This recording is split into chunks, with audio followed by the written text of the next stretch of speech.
Добро утро, Бранко, и до тебе. Велиш најголема возбуда за учениците, се согласувам апсолутно, но мислам дека и родителите, ние родителите сме во тој пакет, и радост, и возбуда, и стрес. Се ова го носи 1 септември, но верувам сите сме согласни во едно, нема поубав джагорот на учениците во училиштата, кој што ќе се слушне и овде во основното училиште Љубен Лапе за неполни 10 минути кога започнува и првиот училишен час. Дали е се подготвено, да знаваме од директорката Фоника Стануева, моја соговорничка во утро во Македонија наутро.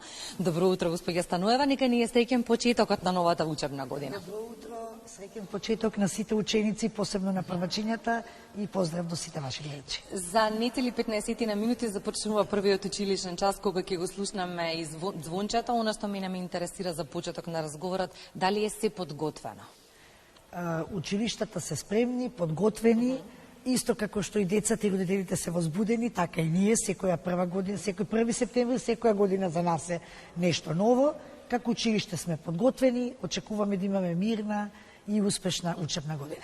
Министерот Јетан Шакири вчера одржа пресконференција во која што зборуваше за поединостите поврзани со почетокот на училишната година.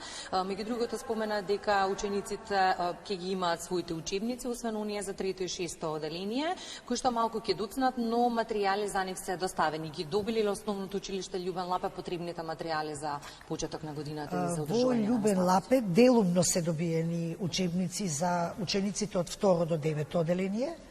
За учениците од прво оделение се добиени сите учебници, меѓутоа за 3-то и 6-то оделение немаме добиено ниту еден учебник, ниту пак оние материјали што се најавија до денеска немаме добиено. Можеби ќе се добијат денес, утре, од понеделник, меѓутоа сега за сега не. Но има ли резервен план во случаеве да не се добијат до крајот на недела, до крајот на идната недела, како би се реализирала наставата, имајќи предвид дека голем дел од наставниците согласија дека без учебници тешко функционира образовниот процес? Так, без учебници тешко функционира, ние други помагала имаме, бидејќи сме и ера на компјутеризација, меѓутоа сепак учебникот е еден од најзначајните делови во воспитно-образовниот процес. Сакам да верувам дека наредната година, наредната недела веќе ќе почнат да пристигнуваат овие материјали, бидејќи верувајте, наставниците ќе се снајдат. Ова не е прва година. Уназад неколку години се случува сето ова, тие се снаодливи, креативни, професионалци, ќе успеат својот дел од професијата, од работата и од наставниот план да го реализират, меѓутоа ќе оди тешко. Што е со првачињата за нив и за нивните родители, овој ден е посебно емотивен. Колку на број ги има денеска основното училиште Љубен Лапе? Можеме ли да направиме една статистика споредбено со изминативе години? Расте или упаѓа бројот на првачиња? Така, овој период е највозбудлив. Јас велам, дечињата се возбудливи, родителите уште повеќе, затоа што имаме родители кои што прв пат ќе се соочат со воспитно-образовниот процес, затоа што можеби име прво дете. Ние како училиште, односно целата општина Аеродром, не се соочуваме со пат на упис на деца во училиште, бидејќи сме густо населена општина со голем број на жители. Оваа учебна година кај нас во училиште се запишаа 150 првачиња и секоја година бројот расте. Затоа велам, ние како општина се уште не сме се соочиле со тој проблем, а знам дека проблемот со иселување и со намалување на бројката па го има во другите делови од државата. Да, го има и сериозна Да, тоа е навистина сериозна. Но во контекст на прашањето и првачињата, кога се започнува со прво одделение, генерално и за децата и за родителите почнува нова развојна фаза од нивниот живот. Можат ли родителите да бидат спокојни дека наставниците ќе бидат рамноправни партнери во овој образовен процес и заедно ќе можат да создаваат убава иднина за своето дете? Јас сакам еден апел да упатам до сите родители и до сите ученици да не се грижат во тој поглед. Наставниците се затоа и наставници. За нив се сите деца еднакви, тие се вложуваат исто ке сите деца.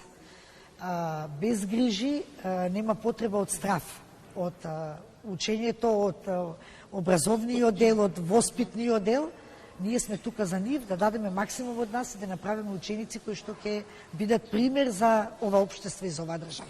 Добро, но ја можеби на денешен ден да се потсетиме дека и ние родителите и вие наставниците сме на иста линија, имаме иста желба и дека само ако соработуваме меѓусебно ќе правиме најдобро за нашите деца. Тоа сакам да го кажам, апел до сите родители дека ние сме нивни партнери ние сме тука за нивните деца, тој триаголник е многу значаен, родител, наставник, ученик.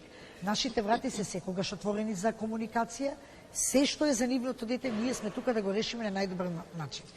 Знам дека и вие просветните работници сте исправени пред сериозни предизвици во функционирањето, но она што ме радува дека и покрај сите предизвици, сите ваши колешки ово утро дојдоа насмеани на своите работни места. Навистина, сакам да упатам еден голем апел до колективот на Љубен Лапе. Навистина видовте вие сликата, дека навистина дојдоа радосни, среќни, расположени. Климата на едно училиште е многу битна. Апсолутно. Зашто сето тоа ќе се прелее и на учениците и на родителите.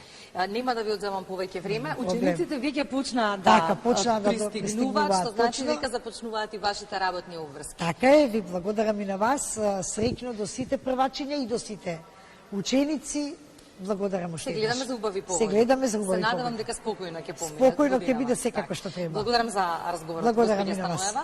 Бранко, само накој се потсетуваме новата учебна година официјално почна. Првото полугодие ќе заврши на 29 декември. Новина е тоа што во оваа учебна година учениците ќе го имаат и пролетниот распуст кој што започнува на 29 април, трае до 5 мај. Учебната година ќе заврши на 17 јуни. Летниот распуст разбира, почнува на 18, а завршува на 31 август. Посакувам среќна учебна година, да ни минува спокојно и без грижи.